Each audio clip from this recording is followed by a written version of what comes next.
loxo ci lu dul développement ak social Sénégal xam nanu la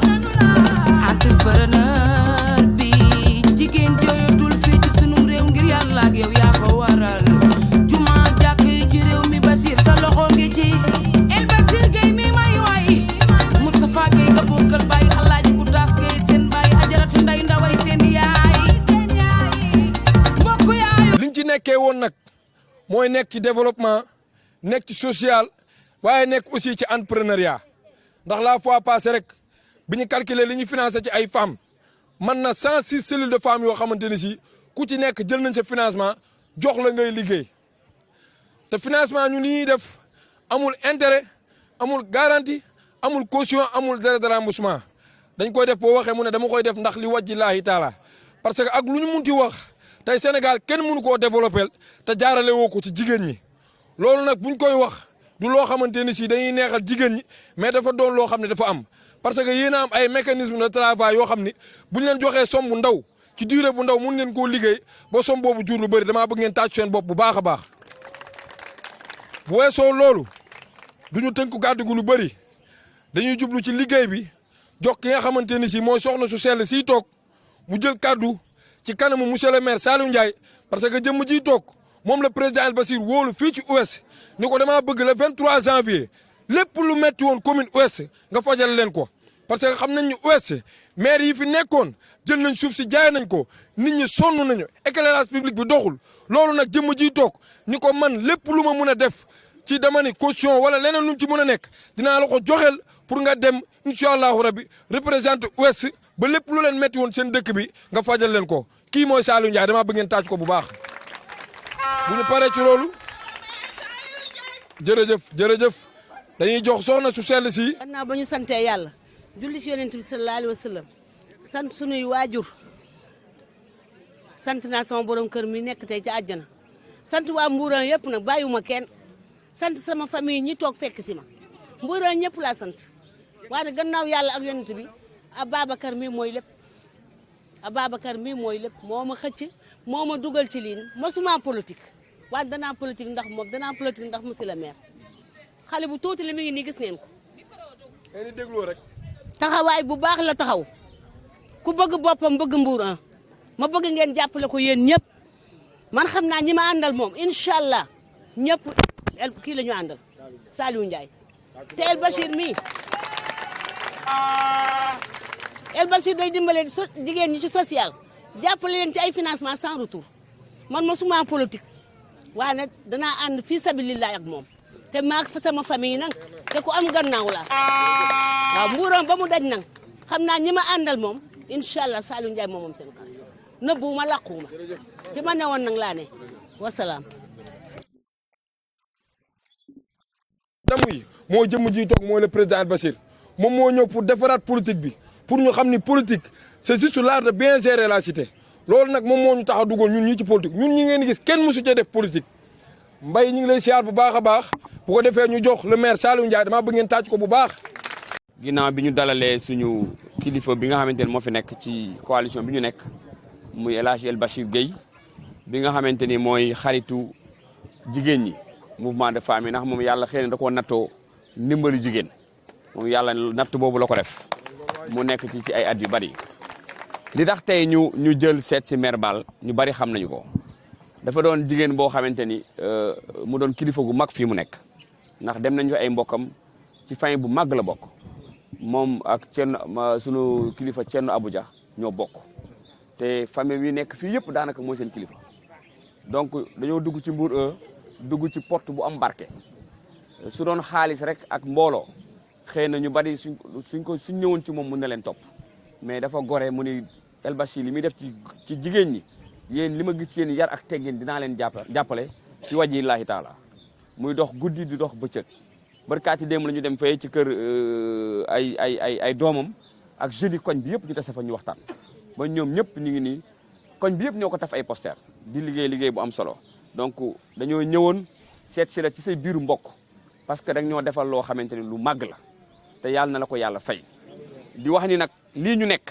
dañ tey nekk ngir yéen El Bachir Gueye mii di nekk toog fii xam ngeen ni duggul ci maire bi ngir poste bu xam ndax yàlla dimbali na ko duggul ci maire bi ngir salaire u 500000 ñun ñi di ànd ak moom noonu itam dañoo ñëw ngir dugg fii ci Mbour 1 ngir gagné école bii ñu teg 2 Thier Edouard école bii moo ñu fi indi daf ñu amal njariñ te maire Baal mi liñ ci takk ci ay nit fan yi yëpp di ko dox ci kër yi gis nañ ñu mu toll fu ñu dem ñu koy wax ngeen jàppale ko jàppale seen bopp surtout yéen jigéen ñi ngeen jàppale ko jàppale seen bopp dugg fépp ci koñ bi ñu daal di fexe ba incha allah le 23 janvier ñu mun a gagné 2 Thier Edouard ndax mooy centre de vote bi gën a mag ci fii ñu nekk ci commune ouest yéen xam ngeen ne yéen ñi fi toog daanaka yéenee fal maire bi su fekkee maire bi fukki poñ moo koy fal juróom-ñaari yéen a ko téye donc bu leen ko caaxaanee El Bachir nag dina fi ñëw suba ci li nga xamante ni daan na ko def ci at yu bëri mooy ñëw mu ngir jàppale jigéenu waa Mbour 1 am na ñu bëri ñoom te ñu ngi fi toog suba dana leen financé lii nag mu def tey dox mbokk la ndax biñ ko waxee maire Baal li mu def dafa ni kooku sunu mbokk la dañ koy seeti lu bokkul ak bis boobu donc loolu moo ko fi indi du ma guddal ndax dañu am ñu ñuy xaar feneen mu xaw a guddi di leen jaajëfal di leen gërëm di leen di ñaan yàlla li ñu bëgg fii yal nañ ko yàlla defal ci barke seen maam yi sell yi. ñu ngi leen di nuyu yéen ñëpp ku ci nekk sa tur ak sa sant vraiment di kontaan ci ñëw bi ñu ñëw tey fii ci Mbour 1 te ànd ak ki nga xamante ni mooy sëñ Saliou nga xamante ni comme ni ñu ko waxee rek mooy représentant bi fii ouest li nga xam ne moo di la coalition jàmmi gox yi donc fekk fi aussi sunu yaay soxna Baal ak ñi fekk yëpp soxna yu baax yi ak jeunes yi les prêts taxaw ku ci nekk ñu lay nuyu bu baax a baax vraiment di leen féliciter di leen encourager li may waxee rek jamono neexul te yitte jamono dafa bari donc nga woote rek ñëpp ñëw toog di la déglu loolu jar naa sant yàlla mais aussi jar naa remercier nit ñi donc ñu leen santaat bu baax ci loolu. waaw donc tey jii ni ma koy waxee chaque fois rek Sénégal dafa nekk dëkk boo xamante ni dafa jot ñu changer ko. changement boobu nag wax naa ko ñaari yëf a koy def benn bi éveil de conscience la wala changement de mentalité et de comportement donc beneen bi nag aussi li koy def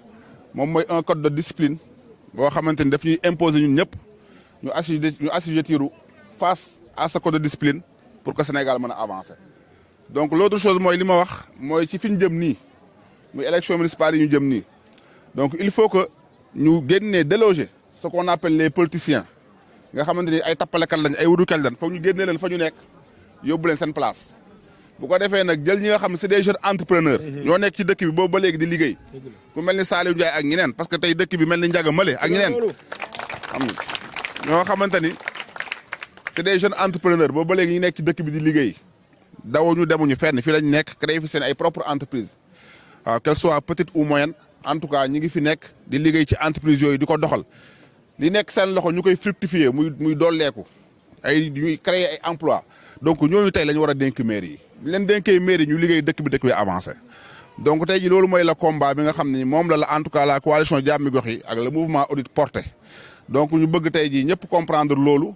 ñu mën a liggéey maire yi jël ci côté wàllu entrepreneuriat ñu jël ñi nga xamante ni ñooy les chefs d'entreprise dugal leen ci maire yi bu ko defee ñu liggéey pour dëkk mën a avancer donc beneen affaire bi comme ni ñu ko waxee mooy jigéen yi parce que wax naa jigéen yi yàlla dafa ñoo baaxee Sénégal ñu am ay jigéen yoo xam ni macha allah ay jàmbaar lañ mais jàmbaar googu ñu nekk dafa desee fës dafa desee feeñ li tax mu desee fës desee feeñ c'est parce que dañ leen a jàppalewul parce que tey jii jigéen yi ñi ngi dajaloo foo dem Sénégal boo demoon ba Fongolemi da ngay fekk jigéen ñi ngi dajaloo dajale seen as tuut ci autour des groupements pour jéem a loolu ñuy wax le développement collectif mais dafa jafe tey li tax mu jafe mooy amuñu ay moyens parce que cotisation boobu ñuy cotiser seen biir doyul pour ñu am le développement donc ñun nag ci sens boobu ci cadre boobu la lii le mouvement audit jógee pour jàppale jigéen ñi pour ñu am l'autonomisation donc autonomisation boobu nag ñëpp xam na ne ça va passer inéluctablement par les finances mais financement yooyu aussi suñ koy joxe dafa laaj ñu encadrer ko mais dafa laaj aussi ñu formaliser ko donc loolu moo waral financement yooyu ñuy def wax naa ko dinañ dugg fii Mbour 1 dès demain am na fi ay cellules yu ñuy financé mais bu ñu fa jógee aussi dinañ ñëwaat encore une deuxième fois fii si Mbour 1 encore financé waat fi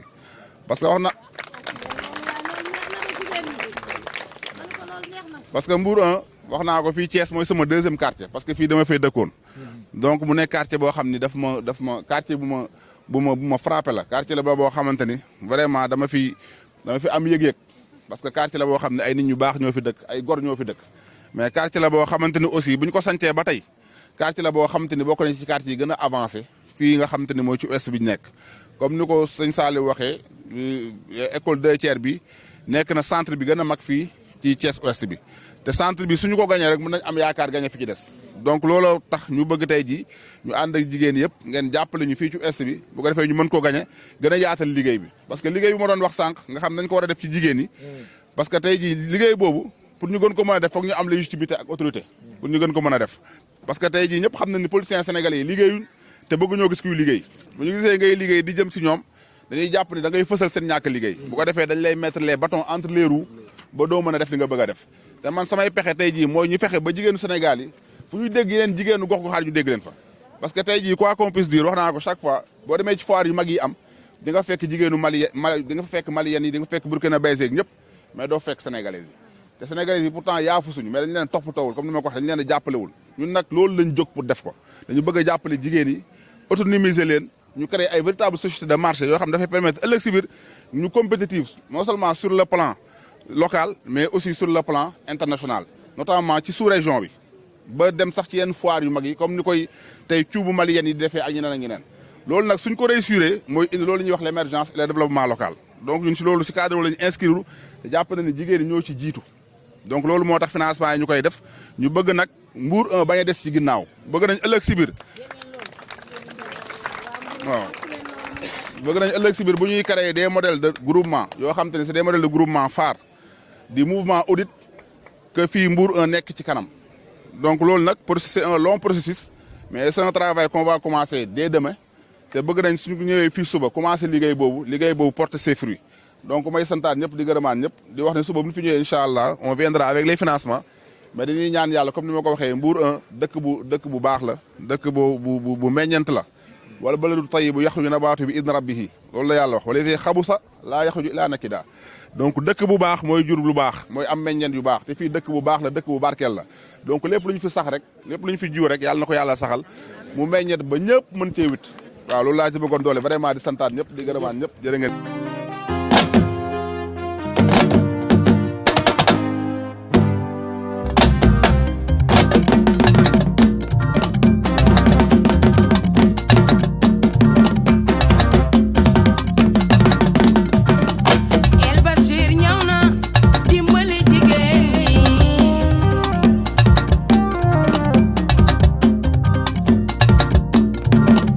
El Bachir ñëw na jàppale ndaw ñi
jox sa mairie di ko jox sa gox xoolal bu baax leen fal jox leen suñu maire est ñun ñu fàtte ñu kon nañ leen yeewu bi du leen mooy nañ leen jël mairie bi jox ko doomu si talamit ñu liggéey boole ci si talamit dama ne bokk si talamit bu leen jaawale jàmm gox bi boole picc mi xam nga lu tax loolu parce que position nee naa leen maay numéro 2 Ahmed Diouf mooy numéro 3 loolu il faut ñu leeral ko nee naa leen ñi fi jot a jaar ñëpp ñi nekk si gouvernement bi ñi nekk feneen ak feneen gisu leen kenn fu si Talamine gisee boppam man de benn tali keroog bi laa fi gis xooleen école si Talamine nit ñi niñ si màggee ba léegi benn école bii rek la ñu am suñu doom yi dañuy dégg tali bi ci dem. mais dafa aussi nekk quartier bu stratégique l'autre chose mooy Talamine ay nit ñu baax ñoo fi dëkk Talamine quartier la boo xamante ni ñi fi dëkk ñëpp ay intellectuel lañu ay ñoo xamante ni ñu yàlla baaxal ci dëkk bi mais boobu ba léegi Talamine gis nañ ni quartier la boo xam ne joxuñu ko place am joxuñu ko gëddam ñun nag suñu liggéey mooy ñu fexe ba au soir du 23 janvier ñii nga xamante ni mooy politiciens yi ne ci dëkk bi ñu joxati leen génn leen ci maire yi sànni leen fële jël ñi nga xamante ni ñoom ñooy les jeunes entrepreneurs parce que tey dëkk bi ku mel ni Ahmed Diouf ak ñeneen ak ñeneen ñu mel ni ay ñoom Sadio Kanté ñu mel ni ay ñoom Ndiaga ñeneen ak ay jeunes entrepreneurs ñu mel ni Saliou Ndiaye dëkk ci dëkk bi liggéeyee fii ci dëkk bi yor fi ay budget di ko liggéey nan jël ñooñu dugal leen ci mairie yi bu ñu leen dugalee ci mairie ñu liggéey dëkk bi avancé donc ñun loolu mooy suñu objectif l'autre chose comme ni ñu ko waxee je crois Talamine c'est la deuxième fois ma dugg fi financé fi ay femmes te dès lundi dinaa fa duggaat encore financé waat encore d'autres femmes loolu nag toujours c'est dans l'optique pour que ñu mën a assurer loolu nga xam te ne mooy le développement inclusif mais aussi pour ñu que ñu mën a assurer loolu nga xam ne mooy la croissance inclusive donc loolu nag pour ñu mën ko réussir il faut que ñu jàppale jigéen yi parce que wax naa ko chaque fois jigéen yi ñooy ay mécanisme de travail yu ñuy permettre ëllëg si biir li ñu bëgg a def ñu mën ko def donc financement yi ñuy jox jigéen yi financement la yoo xamante ni ñun rek ñoo koy def di ko jox jigéen yi sans mu am délai de remboursement sans mu am garantie sans mu am caution donc buñ ko joxee jigéen yi gëm naa ne jigéen yi ñoom ñoo mën a liggéey dëkk bi ñoom ñoo mën a tax ñu avancer moo tax mbir yi jëm kanam donc ma bëgg waa Talamine ñu gën a fonk seen bopp gën a bàyyi seen xel ci élection yi di ñëw le 23. Thiès dafa soxla changement boobu nag comme ni ma koy waxee kenn gënu cee yellu jàmmi gox yi nga xam ni moom laa jiite nga xam ni kenn du ci politicien man du ma politicien ñi nekk sama liste kenn du ci politicien ñëpp sont des gens serviables des gens sociables ñoo xam ne ñoo nekk seen gox préoccupation gox bi sonal leen ñu fu nit ñi tourné gis leen ñuy jàppale nit ñi le président Ahmed Diouf yàgg na ci ASC Talamine lu ne mu daj ko ci donc ñu mel noonu dañ leen war a delloo njukkal ñu mel noonu bu ñu nekkee ci koñ dañ leen a war a fal donc may encore une fois là c'est un appel solennel à toute la population de Talamine au soir du 23 janvier ñu jàppale seen i doom jàppale seen waa gox bu ko defee ñu gagné fii mairie bii le 23 janvier jërë ngeen jëf merci. ci sunum réew ngir yàlla ak yow yaa ko waral juma jàkk yi ci réew mi Bachir sa loxo ngi ci El Bachir Gueye mi may waay Moustapha Gueye nga bokkal bàyyi Alaaji Outaas Gueye seen bàyyi Ajaratu Nday Ndaway seen yaay mbokku yaayum Pape Salloy mbokku yaayum daa mbokku yaayum alxaana mbokku yaay Modou Gueye la way la leen madame ak Khadija El Bachir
tamit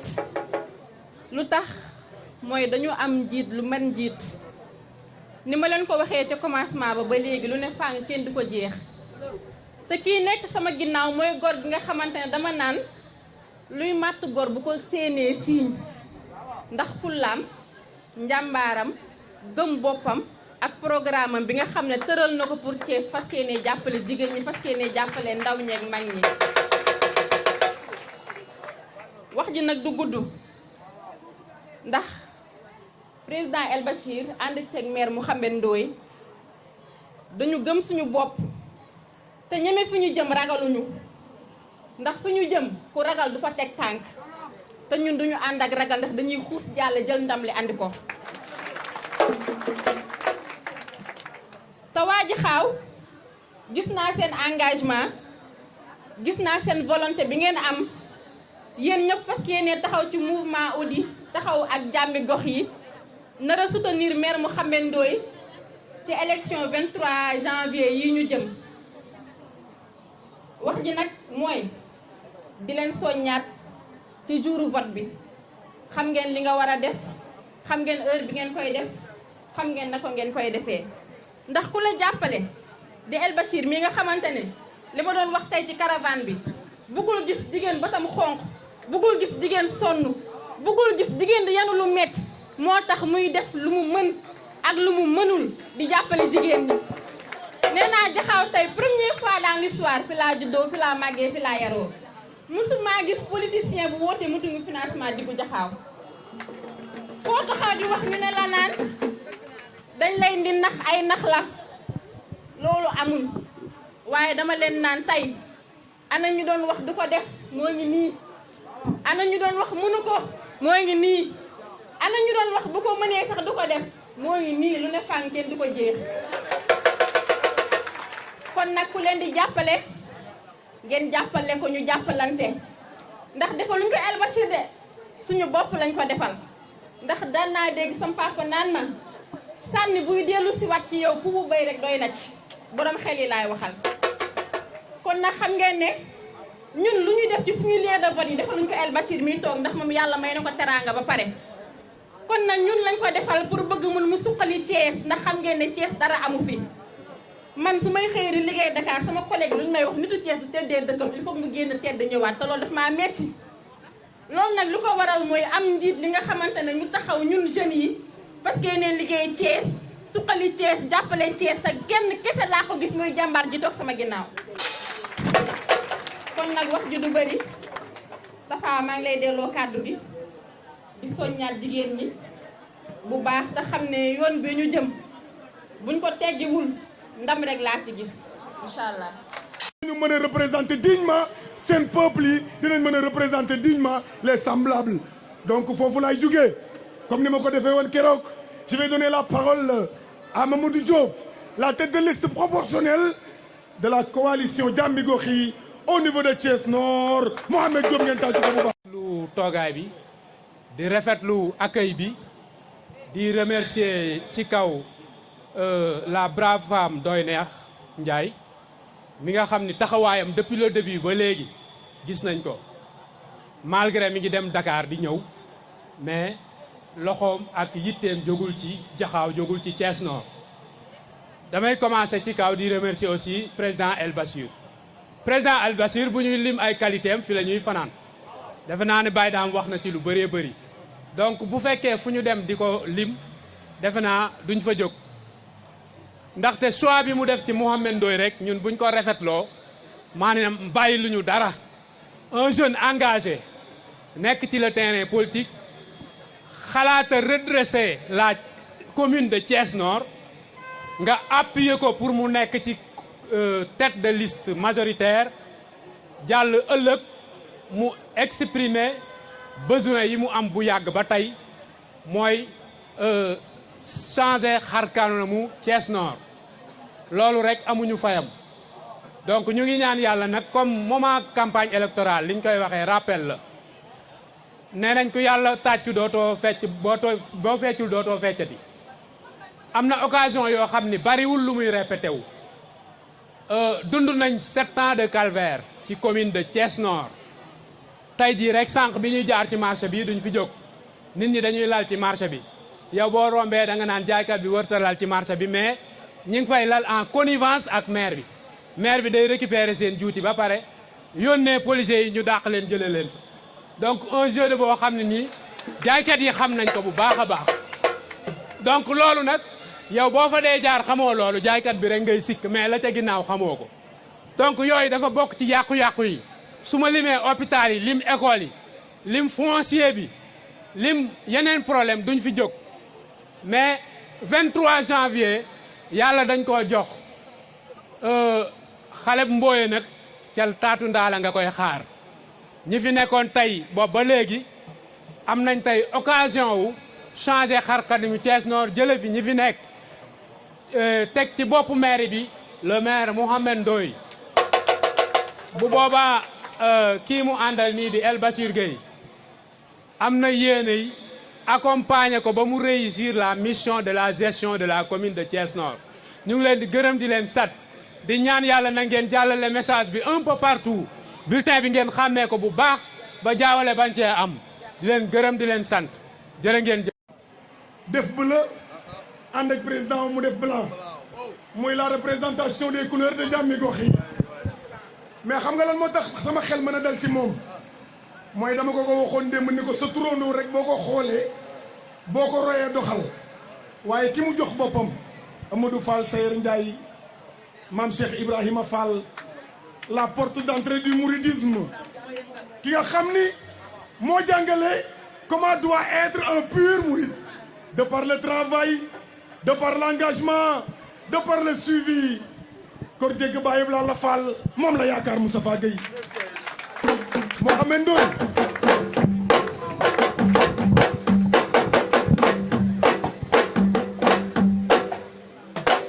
Mouhamed Ndoye xawma lébu nga xawma doo lébu waaye boo ko doonee am jom boo ko doonul am jom jugal taxaw di dox ndànk di ma di jege si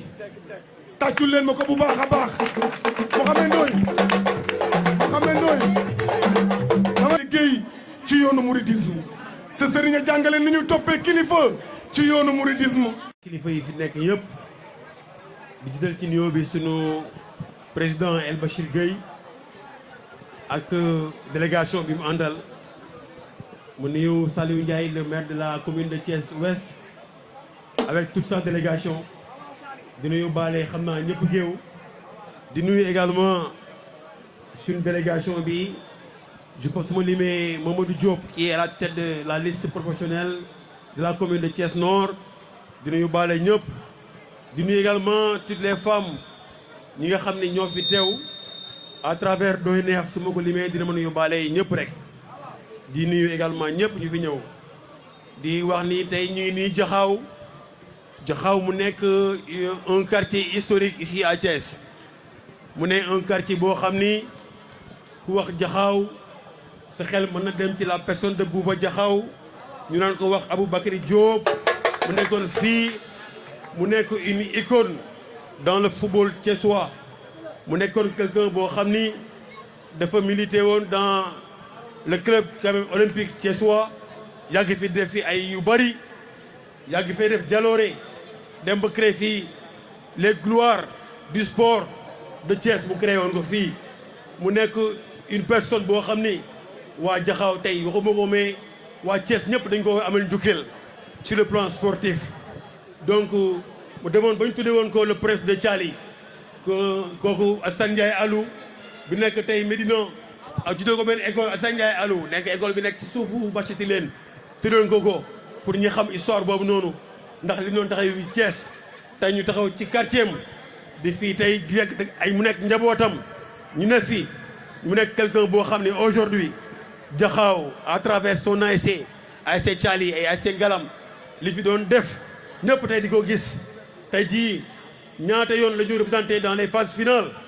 ci ay compétition nationale ici à Thiès donc loolu lu ñuy rafetlu mënuñu ko ñàkk ba ñu tudd fii bu ñëwee Jaxaaw reconnaissance boobu ñun waa Thiès ñu ñëpp dañ leen ko amal également ñu ñëw fii gis tamit li fi xew ci Jaxaaw ñuy traversé voie ferrée bi jaar fii pënd bi di leen bëgg a rey amuñu benn subvention bu leen di jox amul benn indemnité bu leen di jox pour poussière bi nga xam ni moom la fi waa chemin de fer di leen sonal amul benn accompagnement bu ngeen fi am sànq Mamadou Diop wax na ko fii seen école yi seen jàng yi les enfants sont exposés à des risques de par la voie ferrée bi nga xam ni phosphate bi dafay tuuru ngeen koy noyyi xamoo leen sax li ngeen di courir yéen ci ay risques sans pour autant s'en rendre compte dañ koy noyyi di feebar doole xam sax lan moo ko waral environnement bi fii dañ koy bafoué warul amul protection amul dara ngeen ci muñ te xamoo leen li mu leen di ronger quand même à compte-gouttes te xamoo leen ko c'est des choses yoo xam ni incha allah ñaan nañu yàlla tey jii bis bu la coalition Jàmbe Gox yi gagné loolu da leen ko corriger ba mettre les populations de Jaxaaw de Thiali ñu ne fii Ngent ñu ne ba université Thiès ba Zagba ñu subir fii dans la zone surtout Escale ñu ne fii mu changé ko au moins ñu jox leen fi Jaxaaw dafa nekk quand même au cœur du marché Sam ngeen di subir aussi ñu nekk fii bi ñuy ñëw fii rek embouteillage bi métti fii dafay métti loolu mën naa ñàkk sànq monsieur Diop mi ngi koy wax tablier yi nga xam ne dañ leen koo defal mu nekk dans l'illégalité en contrepartie quand même d'un impôt boo xam ne ñu ngi leen koy jël muy am ay recettes fiscales yu waa mairie bi dinañ ko dëgg te amul benn lu ci nekk marché bi tilim na xeeñ na salte na amuñu benn création de modernité bu leen mën a def pour que yéen ngeen mën ci am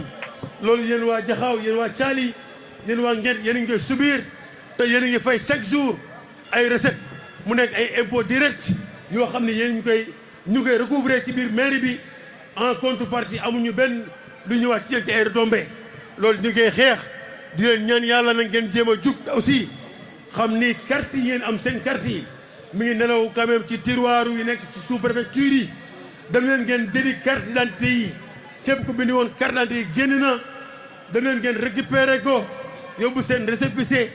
ñu jox leen seen carte d'identité yi ngeen retiré ko ngeen das ko fanaanal xaar le jour du vote ngeen xam ni yéen fii Thiès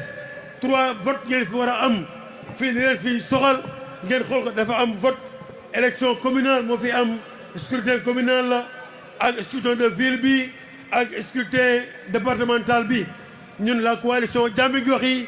benn liste lañ ci am muy la liste des communes commune Thiès Est commune Thiès Ouest ak commune Thiès Nord ngeen xame ko ngeen def ko ci urne bi incha allah ngeen motiver nit ñi ñu jóg dem voter ji te protéger également le vote instant bi moo fi des carte gi leer na nañ li des mooy nañu sérieux nañu dem dans la sincérité et dans la constance incha allah jëm ko te xam ni day ñëw incha allah maa ngi sant bu baax.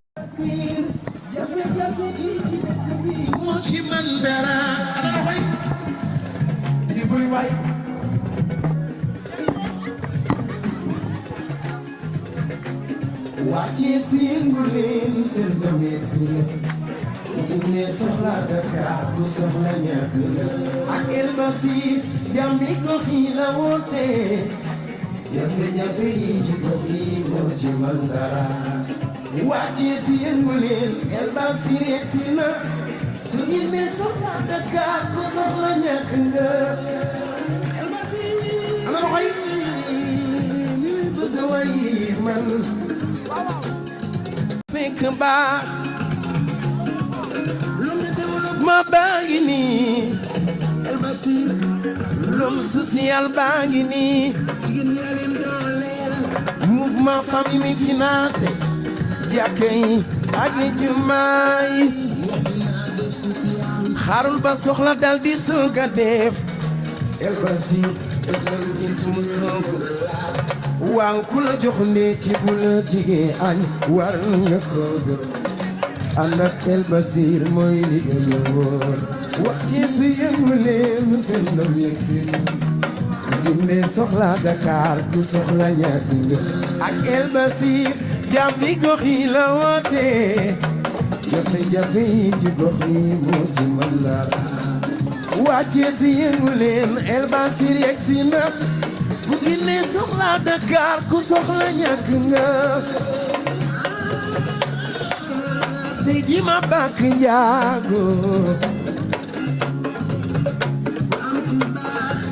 dang nga koy téye El Bachir jox leen ko mairie bi mu liggéey ko ni la war a mel yàlla bi ni ko maandu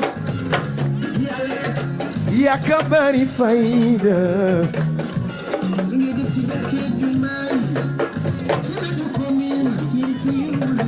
seen doom yegg si na bu Guinée soxla Dakar bu soxla ñaati ak El Bachir jàmmi gox yi la woote jafe-jafe yi ci gox yi moo ci man ku ngeen di àndal bu Guinée soxla Dakar ku soxla ñaat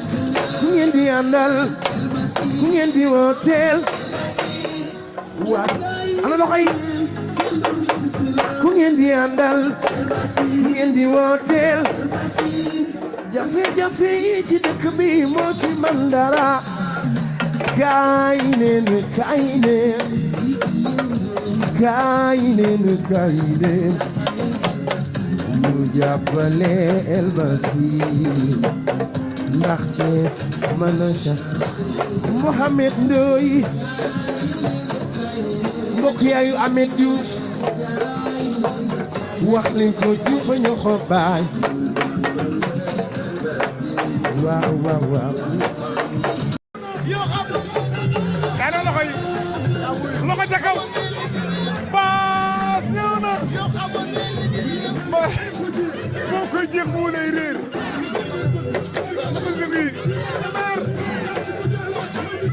man si da baas mu fa dar la yàlla ci tey mu ñëw lu leen def kat yëpp ay légumes lañu El Bachir mooy seen King Kong yaag ñoom ba biir Hong Kong mu ci gàtt nga ci ngom baas ñëw na baas ñëw na baas ñëw na baas ñëw na baas ñëw na wax leen ko baas ñëw na na ñëpp jug baas ñëw na wuy sama ndey baas ñëw na kenn du la ci ngom di yey ci ngom ratatatatatatat rek sagin sagin sagin sagin ragin sagin sagin xale bi da nga bëgg a dem kit giñ tata pax caraw roñ caj ki ndaj fëgal sëdën fëgal sëdën fëgal rëcce moom moo cuk yaay kii koy def xale baa ngi nii génn ko jaas génn ko jaas ragi sa génn ko ndaj El Bachir l'homme qui déchire ma xam loolu di la xaar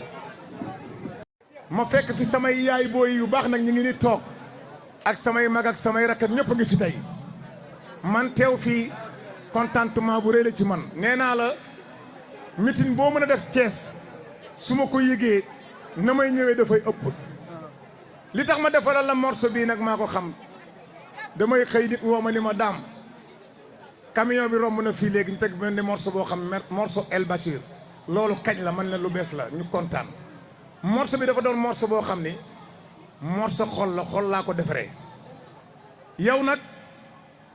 li ñëpp waxay dëgg ndax olof Njaay nee na bu fekkee da ngaa dër mu lay metti boo gëstoo yem ci muuma sa xel war naa dal te El Bachir yàlla yàlla defal la jàmm te jàmm rek ngay am ndax jigéen ñi ku jug pour dimbali leen yàllaa lay fay te loolu moo la tax a jug yow kon nag jigéen ñi dama bëgg affaire yi amul naxante bu la nit dee jàppale da nga koy jàppale comme dafa jug pour jàppale leen da ngeen ko jàppale le 23 yéen ñëpp ku ci nekk ànd ak sa ngor rek def la nga war a def yëpp benn la nag ci le président El Bachir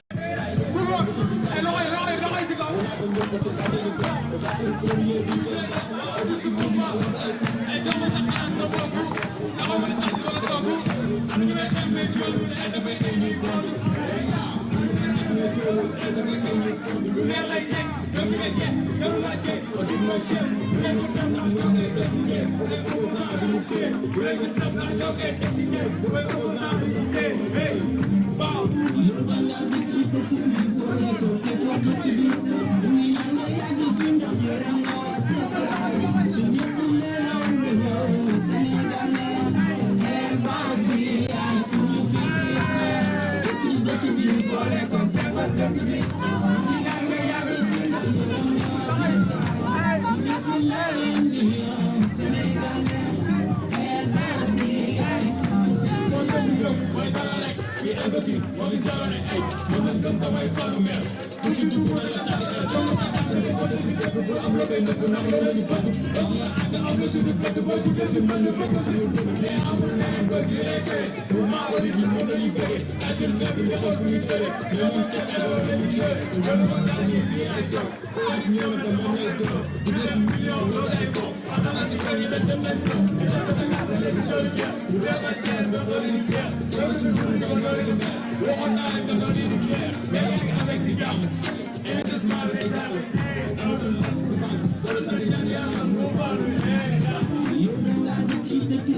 ñi nga xam ne ñoom lañu fekk ñëpp di nuyu waa Jaxaaw quartier Jaxaaw di nuyu aussi délégation mi nga xam ne ñoom ñëpp laa àndal ak ñi ma fekk bëgguma lim comme niñ ko xamee nag ak ñu ko léegi Mouhamed Ndoye le futur maire de Thiès Ouest de Thiès Nord waxee léegi ci quartier Jaxaaw muy un quartier immensément riche nekk quartier boo xamante ni quartier culture la nekk aussi quartier bëggoon naa ko mentionné di wax ni yàgg naa nekk acteur culturel sportif puis au niveau de Thiès donc loolu nekk lu am solo donc l'autre chose mooy comme ni ñu ko waxee may bëgg remercier ki nga xamante ni mooy Awa Seck ak solilem bi nga xam ne ñoom la àndal tey moo ci jógee aussi ma remercier Adja Penda Fall am aussi ak si ñi mu àndal ñëpp remercier Ndeye Binta Ndiaye ak mbooloom remercier aussi Adja Ndak ak mbooloom remercier aussi Astou Fall ak mbooloom yëpp donc remercier aussi nag pour terminer ki nga xamante ni mooy doy neex di la coordonnatrice boo xamante ni c'est une dame d'affaires mais aussi ambitieuse mais aussi nekk dame boo xamante ni ku bëggal Jaxaaw jàmm la mais ku bëggal aussi Jaxaaw développement la donc ma koy féliciter encore une fois di ko encourager ci li nga xamante ni mooy liggéey bi nga xam tàmbali na ko pour que Jaxaaw incha allahu am ay lendemain meilleur donc l'autre chose aussi may remercier dame di remercier aussi sama bras droit Pape Sall vraiment gis naa ni mu doxalee tey heureusement sama poche dara nekk ko ndax bu fa dara nekkul lépp laa koy jox mais yàlla na yàlla dooli jàmm li ma kontaan aussi ñëw fii tey ci Jaxaaw fekk fi jigéen ñi comme d'habitude parce que ñun suñu liggéey depuis ba ñu commencé ba léegi depuis plus de 3 ans wala peut-être sax 30 ans 3 décennies ñëpp ñi ma xam ma ci social ñu xëy benn jour ci période pandémie bi waxtaan ak les jeunes ñu taxawal li nga xam ne mooy le mouvement audit appel à l'union et au développement éthique de Thiès bi ñu ko taxawalee ñu gis ne dañu war a formaliser action yi nga xamante ni depuis plus de 2 décennies 3 décennies ñu koy def tey loolu ñu formaliser moo ñu yóbbu tey ba ñu egsi fii donc may bëgg au passage di féliciter encore une fois di remercier toutes les présidentes de cellules yi nga xamante ni au départ ñoom ñoo fi nekkoon ñu ànd liggéey ba liggéey bi egsi fii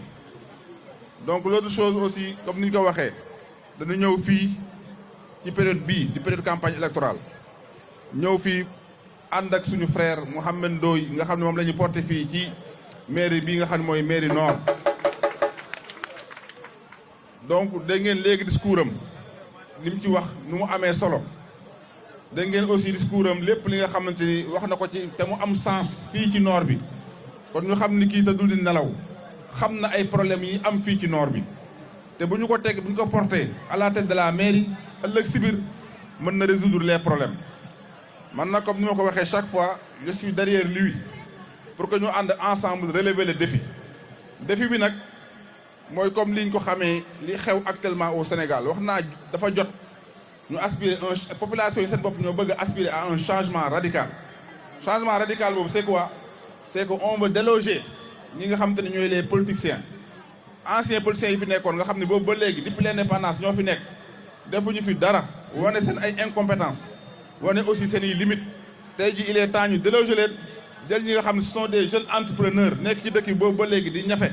di reyante créer fi entreprise di doxal ñu jël ñooñu teg leen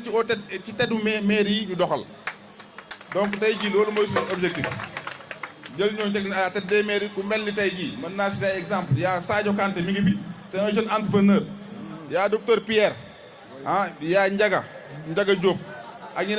ñu xam leen ci dëkk bi ñu nekk fi di sonn ndax dëkk bi foo leen fekk ñu sociable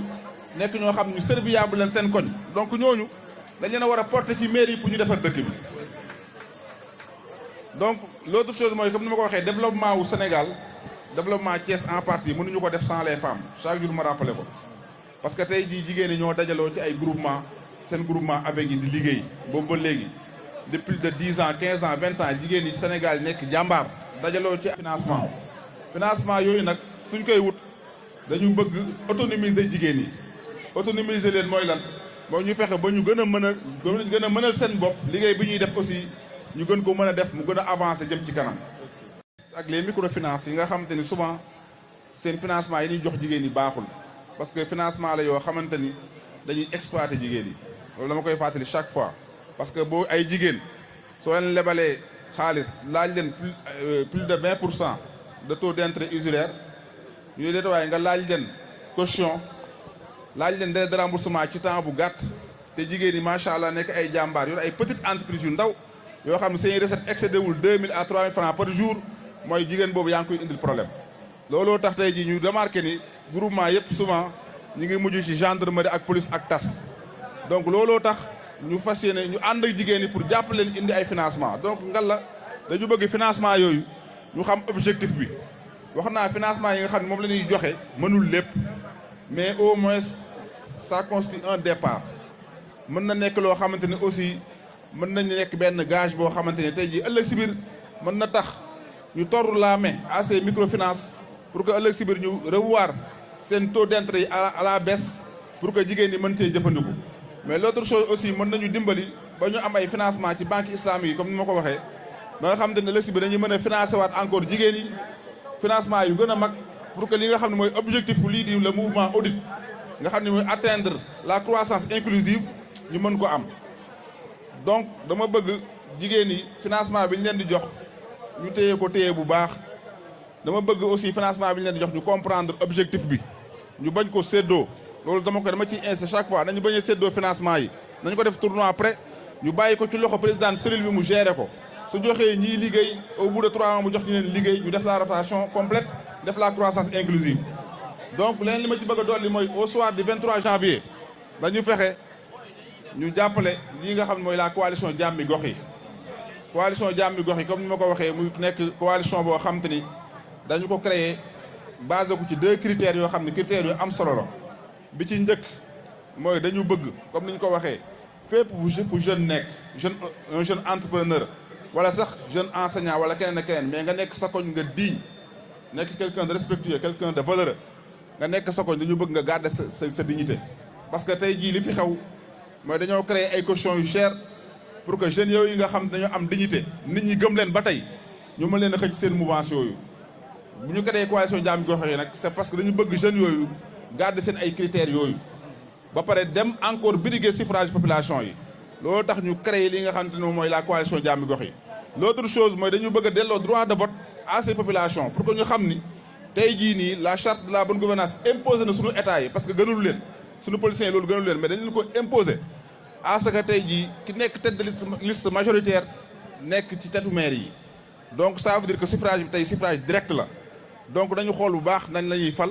nañu xam ne aussi suñu droit de vote mi ngi suñuy loxo au soir du 23 janvier ñu jàpp Mouhamed Ndoye mi dugal ko ci maire yi Nord bële bu ko defee mu nekk ndamal Thiès yëpp. donc l'autre chose mooy dama bëggoon attirer aussi attention ci li nga xam ne mooy commandement territorial notamment su ma chaque fois man xam naa suñu bëri ñu naan ma yow de xam naa sonal nga préfet mais dinaa ko sonal parce que dañoo toll ci situation bi nga xamante ni dañoo toll ci jamono bi nga xamante ni transparence la ñu woote te tey jii le président de la République moo taxaw ne dafa bëgg jàmm am élection yi nag pour jàmm am wax naa ko seen loxo ñoom la nekk tey jii am na ci ñi nga xamante ni au niveau de l'Est boo demee suñu centre bële ba tey am na ñi nga xamante ni jotaguñu seen ay carte d'identité chaque jour ñu ne carte d'identité yi suba lay ñëw wala ginnaaw suba loolu dama bëgg ñu xool ko mu leer nañu jox nit ñi seen carte d'identité pour que ñu mën a woote ji c'est important bu ñu indi musiba ci dëkk bi maa njëkk a taxaw fii wax ne scrutin bu jaaree yoon quel que soit l'issue des urnes ñun dañ koy accepter parce que ay jullit lañ te jullit day nangu dogal wax naa ko encore une fois que ni ñun amuñu nekkuñu comme ay politiciens yooyu nga xamante ni politique lañ yaakaar pour dund am na ñi nga xamante ni élection yi seen bakkan lañ ci teg ñun bokkuñ ci ñooñu ñun dañu ñëw rek pour jàppale boobu nag bu ñu joxee légitimité ñu def ko bu ñu joxee aussi ñu continuer di ko def mais dañu bëgg scrutin bi jaar yoon dañu bëgg ñu bàyyi nit ñu am seen droit de vote ki am carte d'identité nañ ko jox carte d'identité mu dem mu voté ji loolu mooy dëgg fii gis nañ fi ba tàyyee élection jeex nga gis candidat bu nekk ci pouvoir bi yor ay jalu carte d'identité di ko dellu seen ay borom pour quelle raison loolu dafa war a jeex nañu xam ne tappale jeex na ci dëkk bi nañu fexe ñun nag population yi ñuy imposer ces politiciens là ba ëllëg si biir ñu xam ne ku bëgg a foloot da ngay liggéey teg bilan foofu la problème bi toll donc encore une fois may lancer un appel solennel au préfet nañ jël carte d'identité jàmbur yi ñu jox ko nit ñi